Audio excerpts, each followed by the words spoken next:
Cookies voice में आपका स्वागत है। आप सुन रहे हैं श्री रामचरितमानस का सुंदरकांड भाग 77। हनुमान जी सीता जी को सिर नवाकर चले और बाग में घुस गए। फल खाए और वृक्षों को तोड़ने लगे। वहाँ बहुत से योद्धा रखवाले थे। उनमें से कुछ को मार डाला और कुछ ने जाकर रावण से पुकार की और कहा, हे नाथ, एक बड़ा भारी बंदर आया है। उसने अशोक वाटिका उजाड़ डाली, फल खाए, वृक्षों को उखाड़ डाला और रखवालों को मसल मसल कर जमीन पर डाल दिया। यह सुनकर रावण ने बहुत से योद्धा भेजे। उन्हें देखकर हनुमान जी ने गर्जना की। हनुमान जी ने सब राक्षसों को मार डाला। कुछ जो अधमरे थे चिल्लाए हुए गए। फिर रावण ने अक्षय कुमार को भेजा। वह असंख्य श्रेष्ठ योद्धाओं को साथ लेकर चला। उसे आते देखकर हनुमान जी ने एक वृक्ष हाथ में लेकर ललकारा और उसे मारकर महाध्वनि बड़े जोर से गर्जना की। उन्होंने सेना में कुछ को मार डाला और कुछ को मसल डाला, कुछ को पकड़ पकड़ कर धूल में मिला दिया। कुछ ने फिर जाकर पुकारा कि हे प्रभु, बंदर बहुत ही बलवान है। पुत्र का वध सुनकर रावण क्रोधित हो उठा और उसने अपने बड़े पुत्र बलवान मेघनाद को भेजा। उसने कहा कि हे पुत्र, मारना नहीं, उसे बांध कर ले आना। उस बंदर को देखा जाए कि कहाँ का है। इंद्र को जीतने वाला अतुलनीय योद्धा मेघनाद चला। भाई का मारा जाना सुन उसे क्रोध हो आया। हनुमान जी ने देखा कि अभी की भयानक योद्धा आया है। तब वे कटकटाकर गरजे और दौड़े। उन्होंने एक बहुत बड़ा वृक्ष उखाड़ लिया और उसके प्रहार से लंकेश्वर रावण के पुत्र मेघनाद को बिना रथ का कर दिया।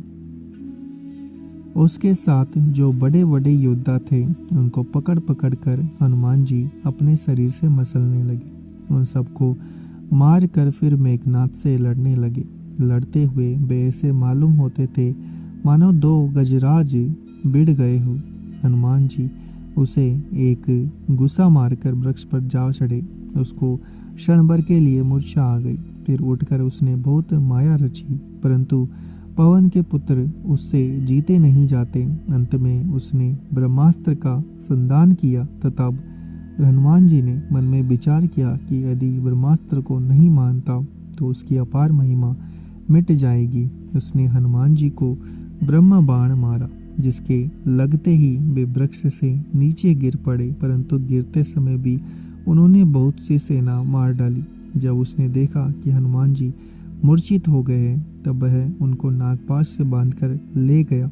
शिव जी कहते हैं, हे भवानी, सुनो, जिनका नाम जपकर ज्ञानी मनुष्य संसार के जन्म मरण के बंधन को काट डालते हैं, उनका दूत कहीं बंधन में आ सकता है, किंतु प्रभु के कार्य के लिए हनुमान जी ने स्वयं अपने को बंधा लिया। बंदर का बंधा जाना सुनकर राक्षस दौड़े और कौतुक के लिए, तमाशा देखने के लिए सब सभा में आए। हनुमान जी ने जाकर रावण की सभा देखी। उसकी अत्यंत प्रभुता कुछ कही नहीं जाती। देवता और दिक्पाल हाथ जोड़े बड़ी नम्रता के साथ व्यवहित हुए सब रावण की वो ताक रहे हैं, उसका रुख देख रहे हैं।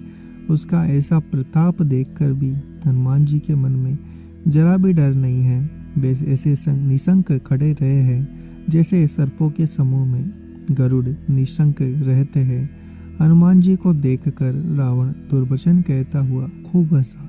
फिर पुत्र वध का स्मरण किया तो उसके हृदय में विषाद उत्पन्न हो गया।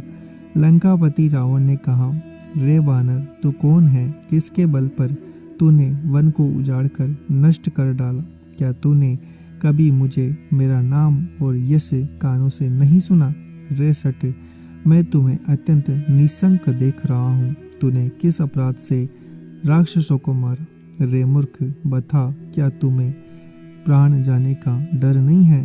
हनुमान जी ने कहा, हे रावण, सुन, जिनका बल पाकर माया संपूर्ण ब्रह्मांडों के समूह की रचना करती है, जिनके बल से 10 शीश है, ब्रह्मा विष्णु महेश सृष्टि का सृजन पालन और संहार करते हैं, जिनके चलते शस्त्र मुख फणों वाले शेष जी पर्वत और वन सहित समस्त ब्रह्मांड को सिर पर धारण करते हैं, जो देवताओं की रक्षा के लिए नाना प्रकार की देह धारण करते हैं और जो तुम्हारे जैसे मूर्खों को शिक्षा देने वाले हैं, जिन्हें शिव जी के कठोर धनुष की तोड़ डाला और उसी के साथ राजाओं के समूह का गर्भ चूर चूर कर दिया, जिन्होंने खरदूषण, त्रिशरा और बाली को मार डाला, जो सब के सब अतुलनीय बलवान थे, जिनके लेश मात्र से बल से तुमने समस्त चराचर जगत को जीत लिया और जिनकी प्रिय पत्नी को तुम चोरी से हर लाए हो। मैं उन्हीं का दूत हूँ। मैं तुम्हारी प्रभुता को जानता हूँ। शस्त्र बाहु से तुम्हारी लड़ाई हुई थी, बाली से युद्ध करके तुमने यश प्राप्त किया था। हनुमान जी के वचन सुनकर रावण ने हंसकर बात टाल दी।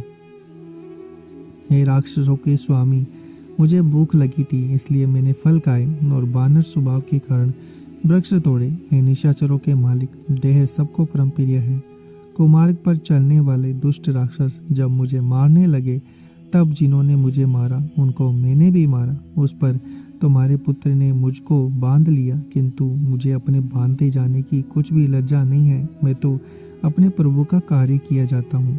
हे रावण, मैं हाथ जोड़कर तुमसे विनती करता हूँ, तुम अभिमान छोड़कर मेरी सीख सुनो।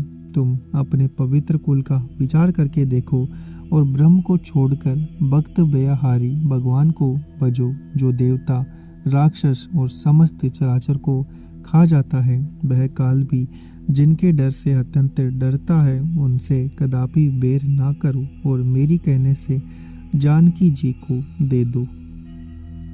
घर के शत्रु श्री रघुनाथ जी शरणागतों के रक्षक और दया के समुद्र है।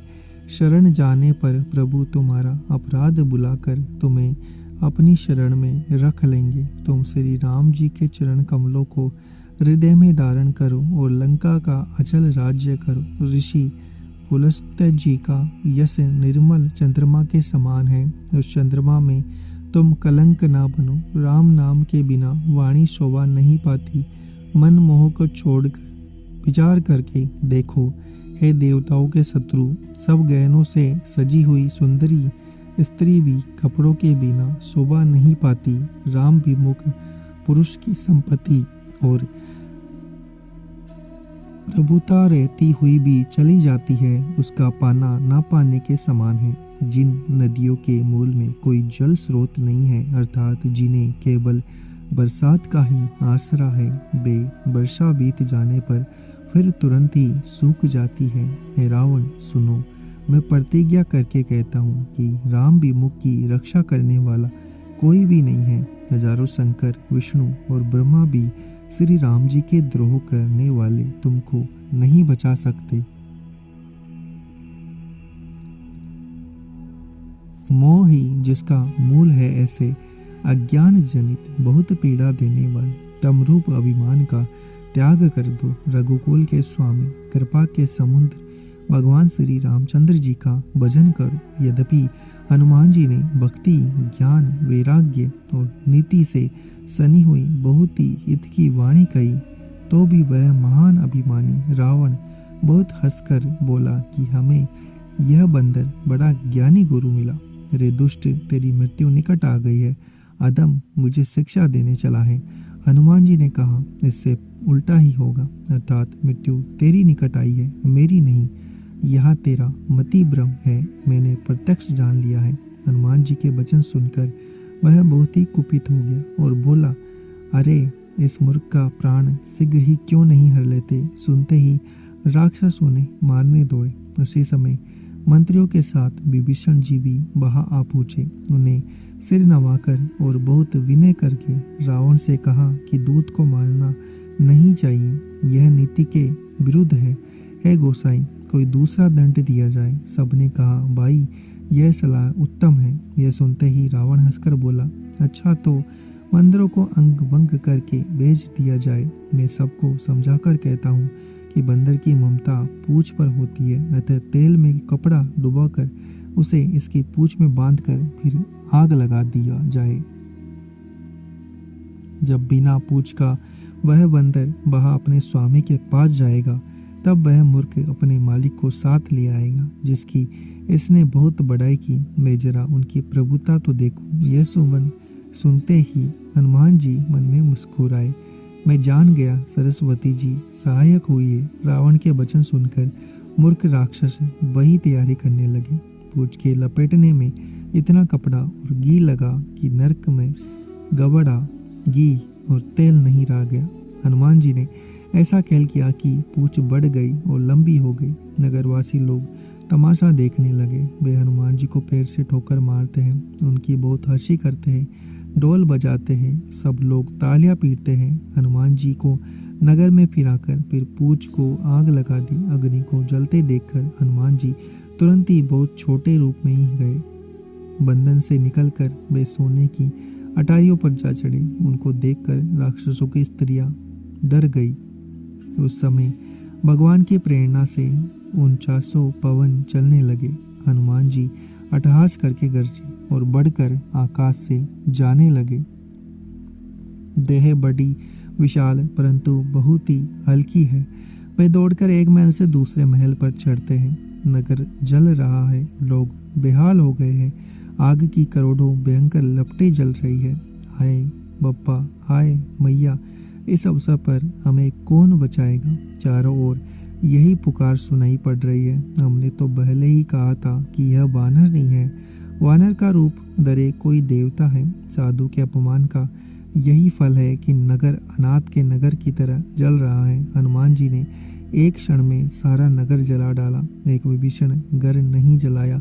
शिव जी कहते हैं कि है पार्वती जिन्होंने अग्नि को बनाया, हनुमान जी उन्हीं के दूत हैं। इस प्रकार अग्नि से नहीं जले। हनुमान जी ने उल्टे पुल्टे लाज लंका को आग लगा दी। फिर वे समुद्र में कूद पड़े। पूंछ बुझाकर थकावट दूर करके और फिर छोटा सा रूप धारण कर हनुमान जी श्री जानकी जी के सामने हाथ जोड़कर आए।